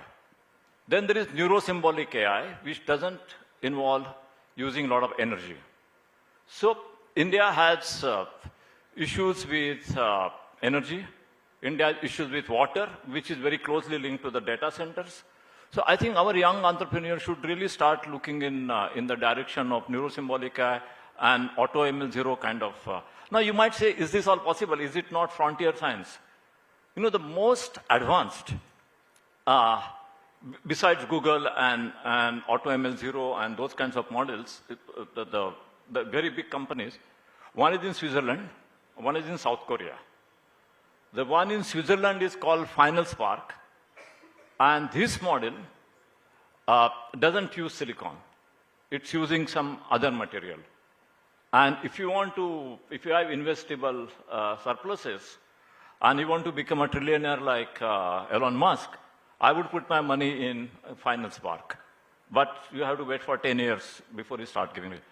So why can't we think on those lines? One of the most sophisticated models globally is Astromorph. It's done by Koreans, South Koreans. the average age of the team members who have developed this is 18. The team leader is 21. And the money the capital they invested was $3 million. Now, don't tell me there is no $3 million available in India. So, when you ask the question, I listen to you very carefully. You ask, what can the IT sector do? I would say, keep the IT sector out of AI. That is the disaster that India that has caused in the last 3 years. Is because IT sector is guiding the development of AI, we have not done much progress. That's why we don't have Astromov. Because, I mean, I'm sure India has very, very talented people. I mean, it's not just in Korea that 19-year-old and 20-year-old can make Astromov. We have a lot of talented people. I don't think we are missing out $3 million or $6 million. You know, that's like a small gift you give at the end of the wedding in many families. So, so there is no shortage of money. The final spark in Switzerland, it's again $5 million for $4 million, that kind of budget. So, you know, let's not talk about capital deficiency. I think we have a vision deficiency. And the vision deficiency is coming from our lack of understanding of what is IT and what is AI. They are two different things. IT is a platform. You need the digital public infrastructure to develop AI. But AI is different. And most Indian policymakers don't understand the difference between the two, and IT sector is very happy that they don't understand the difference. And that is the problem. So, which is why, if you really want, you know, I am quite confident that if you create proper policy environment, Indian entrepreneurs will move very fast, and India can become one of the, maybe you can't outbid China and US, but we can be in the same league as Korea and Switzerland. You can be one of the top 3-4 countries in the world by going in this direction. But for that, 3 rules. As I said in the beginning, get National Security Council involved as soon as possible in a very systematic way. Get the parliament involved in a very intensive way. And 3, have a very measured and nuanced approach to how much you want to involve IT. You know, we have created a services economy over the last 30 years, and there have been different parties and different governments in power. India now needs to move from services economy to creative economy. And if you want to move from services economy to creative economy, we have to take a philosophical view. And the philosophical view that we have to take and question, the basic question we have to ask is, do we look at India as a country that's very proud of something we did 2,500 years ago? Or do we look at India as a country that will make strong contribution to the people of India, strong contribution to the people of the world in the next 250 years? The choice is between building for next 250 years and taking pride in what happened 2,500 years ago. These are two different trajectories. Very true. Last question, sir, before I open up the questions for the audience. What conclusion do you want the readers to walk away with once they finish your book? Yeah, what do you want them to leave to finish the book, and what do you want them to think? What do you want them to take away from that book? Well, I don't want people to believe what I'm saying. I want people to question. I think if the book succeeds in making you question number of things that are happening around us, I would say the book has made some contribution. What has happened in India, we have stopped questioning. I'll tell you one story. There was one program like this in Mumbai, and the deputy governor of Reserve Bank was the speaker. And in the speech, he said, you know, in 1750, India had 25% of the global GDP as calculated by Angus Madison. So after the lecture, there was a tea, and I was having a tea with him, and a couple of CEOs were standing next to me. And I said, sir, how do you know that Angus Madison was right? Because there was no way to method to calculate GDP in 1750. So the governor said, deputy governor said, no, but Angus medicine said it. I said, but so what Angus medicine said? Don't you? I said, I don't want you to question Angus medicine, but we can definitely question his methodology. And before that, we have to know. So he said, no, how can you question Angus medicine? So I said, why can't we question Angus medicine? So there was a CEO standing next to me, not a young CEO like you, but unfortunately a seasoned one. He was having chai and samosa. And he said, how can you question the governor of Reserve Bank? So my aspiration from my readers is that they should start questioning. They should start questioning everything, but question in a constructive way. You don't necessarily have to find a solution. Makaran Deshpande is here, one of the greatest directors of the Marathi theatre. I love his play. I go there not to find answers, because I see his play and at the end of it, I go back and I start questioning. And I think in India, all generations, we have to start questioning. Questioning is very good. Questioning doesn't mean you castigate, you criticize, you question. And that's what we have to learn. Then we will have Astromorph. Then we will have Final Spark. Fantastic. I think that was a wonderful answer by Sir. I think let's take a couple of questions from the audience, if possible. Any hands in the air? If you have any questions, then my team can come with the microphone. I think we have a gentleman over there on that side. Good evening, all. Sir, Abbas Kari here from PDKSM Consulting. The race has already begun. On one side, we are talking, will human community service humanoids? On the other side, you mentioned energy requirement, water requirement. The perspectives are changing. World is already fighting. Supply chains are changing because of wars. You're already active in nuclear and all those things. Ultimately, this word in the room, AI, where are we going to settle in next 10 years? You said 150 years, 200 years, but in next 10 years, 20 years, where exactly we are going to settle? In which direction? I used to run a think tank called Strategic Foresight Group. I dismantled it 5 years ago. One, because I believe you should always destroy when you are, at the height, not when you are going down. But there was a bigger reason. And the bigger reason was that I realized that the Strategic Foresight Group and all other think tanks, they are looking at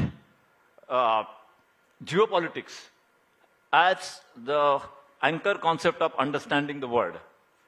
And I realized we have now entered as humanity the post-geopolitical world. And I didn't want to be caught up into thinking in geopolitical terms. So which is why I got out of it. Now to answer your question, I'm actually trying to find answer to your question as to where the world will be. And for that, I am studying two sets of subjects. One is anthropology and archaeology and philosophy combination. And the second is neuroscience and psychology combination. And with the first combination, I'm trying to see what happened in the history of humanity before 3000 BC, because what happened after 3000 BC is clear, but a lot of interesting things happened before. And with the other combination, I'm trying to see what will happen in the next 10 years. So once I have answers from that, I may be able to give you a much better answer to your question. But all I would say is that you are asked a cardinal question. Where we will stand in next 10 years is really a cardinal question. I'm not even sure that that we will have a very stable society globally, or like we might have major wars, we might have a major world war, we might have a major nuclear world war, in which case you don't even know what happens to life, or we might make amazing breakthroughs. But there is one thing where humans have not been able to make a breakthrough for last 5,000 years, starting from 3000 AD to now. We have made a lot of technological breakthroughs, we have made a lot of scientific breakthroughs, but we have not been able to make a breakthrough in challenging the concept of power. For 5,000 years, we are holding on to the concept of power. We have not made a breakthrough in challenging the concept of ego, profit, selfishness. 5,000 years, the world is run on these concepts. And so therefore, I feel that while scientifically we are advanced, psychologically and mentally, we are frozen to 3000 BC. So as a humanity, as a human race, we are very backward. We are frozen 3000 BC. So I'm going to study psychology, neuroscience, and some of this combination to see how to make a breakthrough. If I succeed, I will be very happy. Yeah.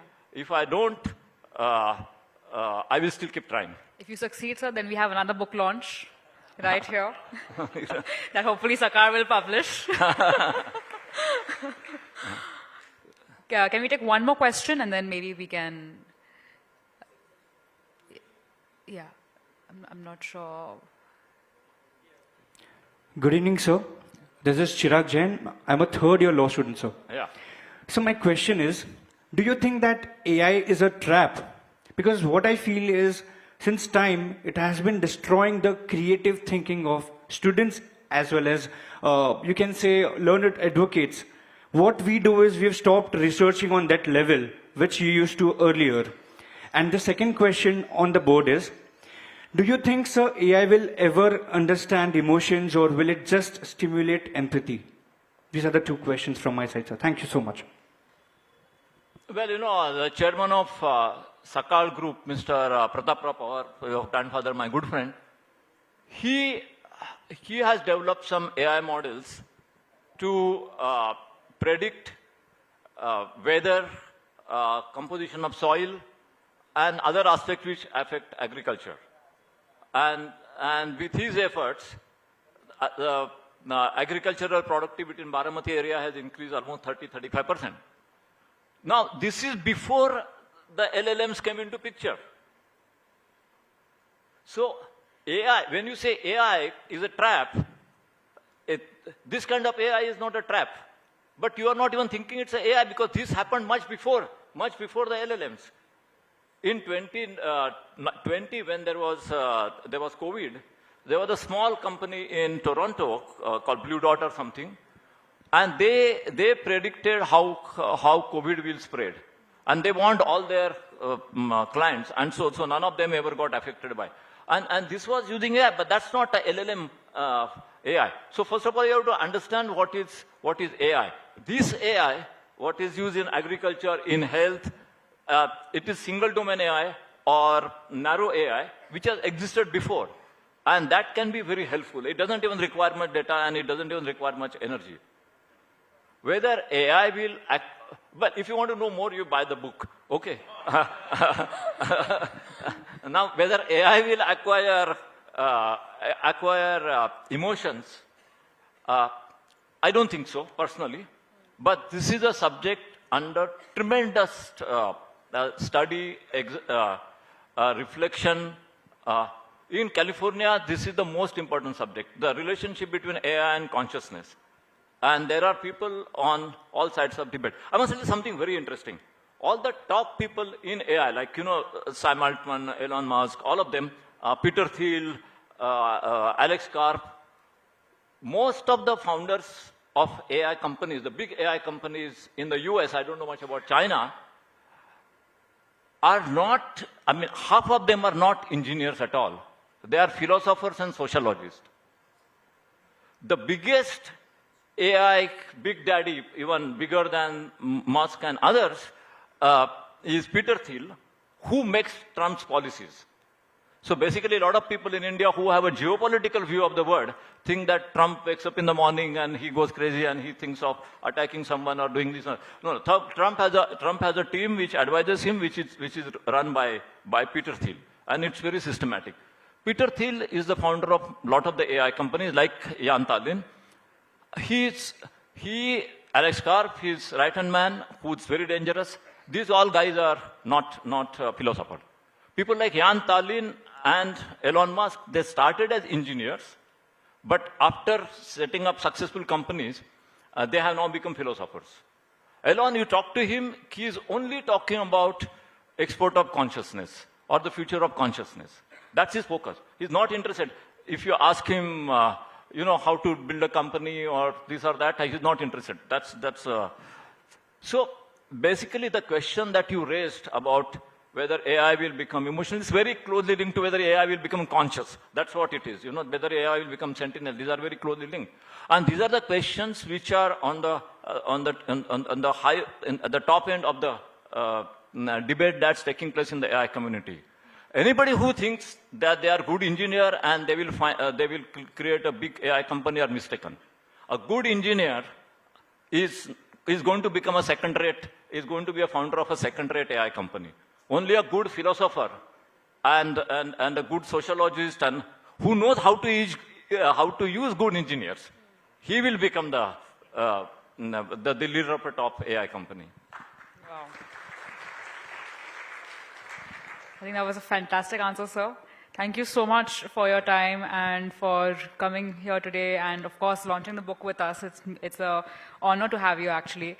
And for all your mentorship as well. I think having a chat with you and having conversations with you is some of the best parts of my career day and my work day. And thank you so much for that.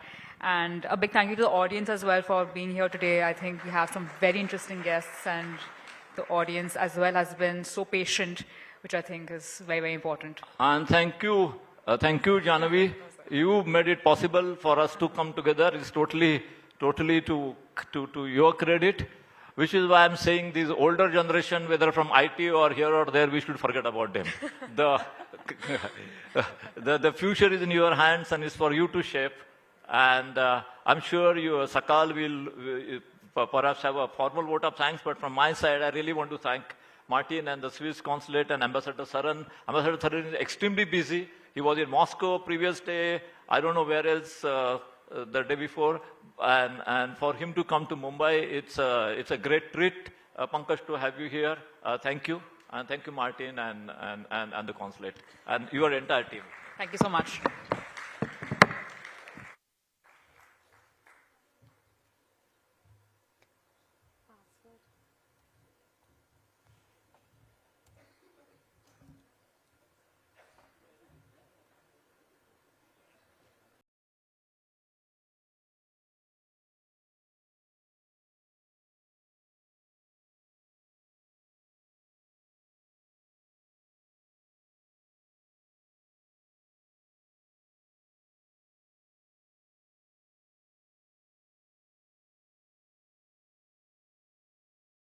Discussion. With this, ladies and gentlemen, we now come to the close of this remarkable evening. When you entered this room, you entered a conversation about the future. What I hope you now leave with is not certainly, but something more valuable, a sharper set of questions. So thank you so much once again, everyone. The Consul General of Switzerland in Mumbai, Mr. Sundeep Waslekar, and Jan Tallinn, thank you so much for being a part of this event. Ambassador Mr. Pankaj Saran, sir, thank you so much for being with us today. With this, ladies and gentlemen, Anchor Mayuri Malankar signing off. Have a wonderful evening ahead.